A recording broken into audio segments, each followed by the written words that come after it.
அனைவருக்கும் வணக்கம். இப்போ நான் இருக்கிற இடம் கோயம்புத்தூர் மாவட்டத்தில் நம்ம குறும்பபாளையம் பகுதியில் பின்னாடி இருக்கக்கூடிய ஒரு ஒரு மிகப்பெரிய ஒரு குளம். இது வந்துட்டு காளிங்கராயன் குளம் அப்படின்னு சொல்லுவாங்க.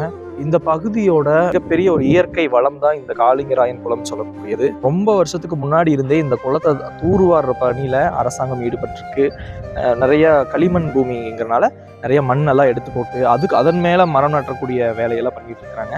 ஸோ நல்லா பார்க்கும்போதே ரொம்ப ரொம்ப சந்தோஷமா இருக்கு.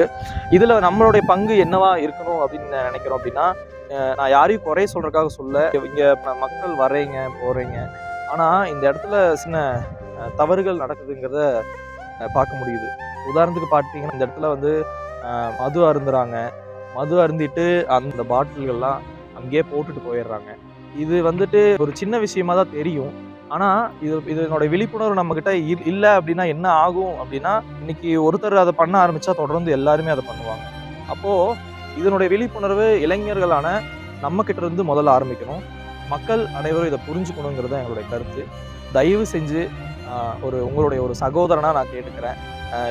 இந்த மாதிரி மது பழக்கம் பண்ணுறது அதெல்லாம் உங்களுடைய தனிப்பட்ட விருப்பமாக இருக்கலாம். ஆனால் ஒரு பொது இடம், ஒரு இயற்கை சூழ்ந்த ஒரு நீர்நிலைகளில் இது போன்ற விஷயங்களை தயவு செஞ்சு தவிர்த்துருங்க. ஏன்னா இது நம்ம ஒரு வளர்ந்து வர மற்ற தலைமுறைக்கு ஒரு நல்ல ஒரு உதாரணமாக, நல்ல ஒரு எடுத்துக்காட்டாக இருக்கணும்னு நினைக்கிறோம். அதனால் முடிஞ்ச அளவுக்கு இடத்துல இருக்கக்கூடிய இயற்கை பாதுகாக்கப்படணும்.